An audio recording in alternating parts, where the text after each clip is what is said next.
Naitwa Hamisi Mkindi. Ninafanya kazi Kituo cha Sheria na Haki za Binadamu, ofisi ya Arusha. Lakini vile vile ni mwenyekiti wa chama cha mawakili kanda ya Arusha. Wale vijana wana mashtaka mawili. Shtaka la kwanza ni kupanga njama. Njama ya nini? Ni njama ya kupindua serikali.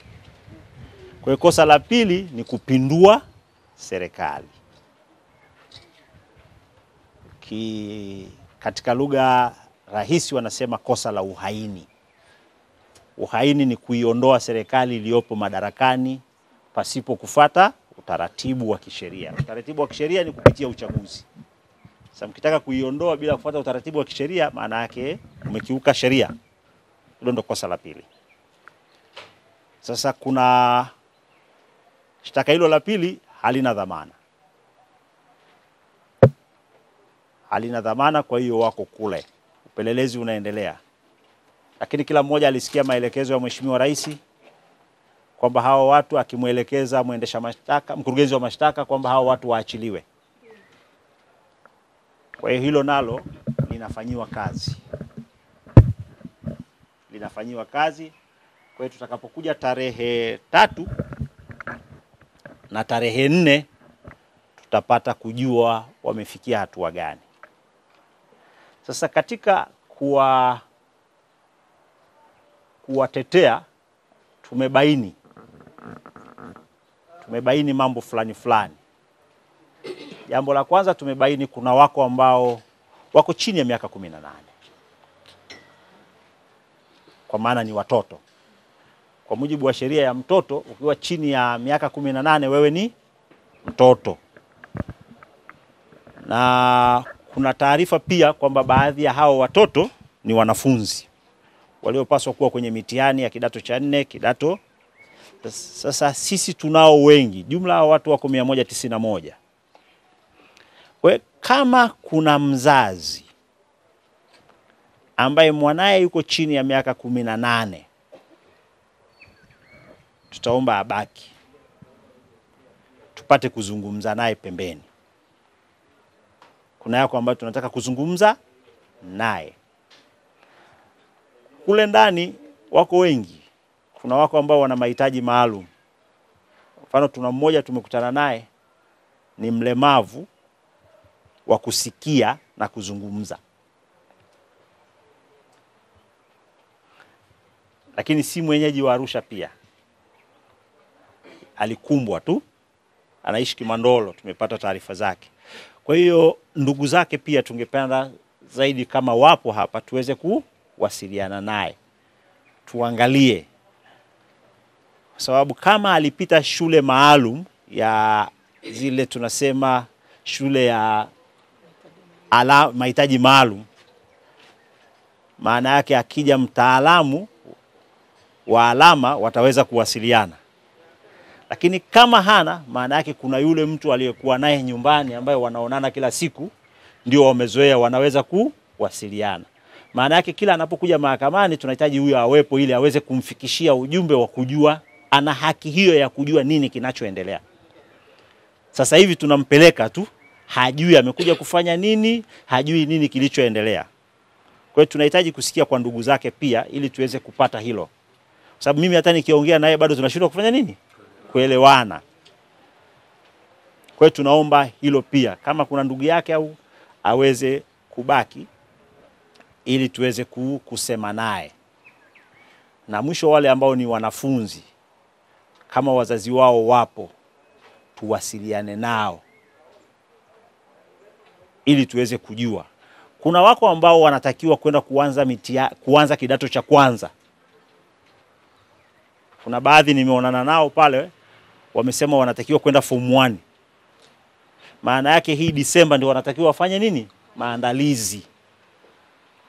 Sasa ule mchakato wa kuachia unaendana na hivi vipaumbele.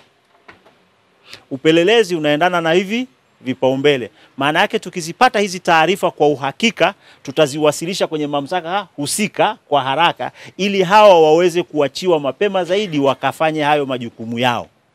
hasa hawa wanafunzi. Kwa hiyo hili la watoto tunalitaka hasa, na ndio maana tukasema mbakie. Kwa sasa hivi ni rahisi sisi kumwangalia tukasema ni mtoto. Yeye mwenyewe anasema ni miaka 16. Uthibitisho ni nini? Ndio maana tunawahitaji wazazi tuzungumze nao tupate uthibitisho ili tuweze kuona tunafanyaje. Kwa sababu kwa mujibu wa sheria pia hawa watoto wana mahakama yao maalum, mahakama ya watoto. Huwa hawachanganywi na watu wazima. Kwa hiyo tunahitaji ili tuweze kuanza kuwatenganisha tangu awali. Tunaelewana ndugu zangu? Kwa hiyo wakutusaidia ni ninyi. Si tufanye wajibu wetu na nyinyi mtusaidie huo wajibu ili kwa pamoja tuweze kusaidiana kuwasaidia. Kuja tarehe 4. Naomba mnisikilize na msikilize kwa umakini.